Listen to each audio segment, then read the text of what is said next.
Hey, it's Connie and Crystal again. So we want to talk to you about quality time and how that you can still have quality time while being a Beachbody coach. First off, I'm going to tell you something that I've struggled with personally as a coach. I still struggle from time to time, but I guess the best way is just to give you an example of what I'm talking about. So, my kids are in school all day. I work from home. I'm going and I'm late getting my workout in, and I'm not done. I'm not done doing my work duties throughout the day. So here it is, time to get my kids at 2. Okay, so I grab them really fast. I get home and I get back on the computer because I wasn't using my time effectively. So what does that do? It eats into my family time. So there's that strain with your kids, and maybe they don't. Maybe they don't feel quite as important because mom's on the computer all the time. Yeah. Or maybe I hop on at 5 o'clock when and my husband walks in the door and I'm on the computer and I'm not there to talk to him about his day. And how does that make him feel? I think as a lot of us Beachbody coaches that's been doing this a while knows that it's super important that you learn to step away from this business sometimes during the day. Set boundaries, set times of when you're going to work and what you're going to do. It's so important.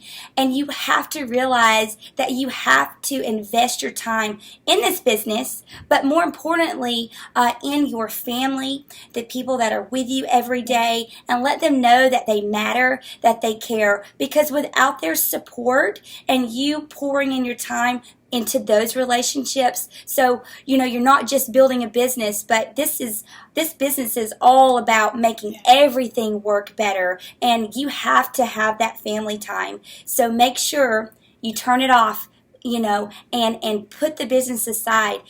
Maybe even have a time to just say, hey, I'm done working today. I'm not going to get back on social media until tomorrow morning when it's time for me to work again. Yeah, and what I have noticed a trend is when you're about 6 months into coaching, you're starting to gain this momentum, and it's amazing, and you want to dive in even more, and you start to pull away a little bit, and you're working really, really hard. You're still trying to be mom, you're trying to be wife, and you're putting your efforts in all these places, and I struggled with that. I was putting all of my extra time into the business, which was great for the business, but it wasn't great for my marriage or my time with my daughter. So I really had to learn to step away. What that looks like for me: I don't take my phone into a restaurant when I'm eating with my family. I leave it in the car so that I'm not even tempted when anything goes off.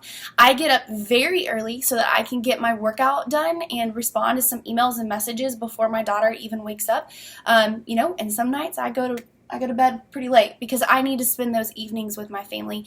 And that's just been a non-negotiable that I've put into place that has really helped balance my professional and my personal life, because you can be the top Beachbody coach. You know what I mean? You can get way up there. But if you're not happy at home, if your family's not happy at home, is it really worth it? Not to me, So you need to make sure that you're taking care and you're investing in the relationships that matter. I think especially, as moms, as dads, we put a lot of effort in so many areas in our life, and we start to forget about the quality that needs to be where it counts. So just make sure you're not doing that as a new coach. Yeah, and I think another thing, guys, you got to realize that this is everyone's journey. There's top coaches out there, and you see them, they're like, I want to do that. You can't compare yourself, because guess what? They may not have 2 kids at home. Their husband may not be deployed. Everybody is going to go at their own pace. And you can still have a successful business. You can go as fast as you want, as slow as you want, but you need to make sure you're just taking care of what is the most important. And for me, and I'm sure for you, it's going to be your family. Okay, so put in the time there as well as your business. Yeah, and I just want to throw something in really quick. Yeah. I heard a quote one time that said, "Stop trying to step on someone else's stage." Yeah. And when I heard that, I was just like, Yeah, like there's no reason to compare yourself to anyone else. Be the best version of you possible. And the best version of you is when you have a support structure around you, and their life is the best version of them as well. So we just encourage you to do those things. Yep. All right. That's the little thing for today. And we're going to make tons more. So we'll see you later. Bye.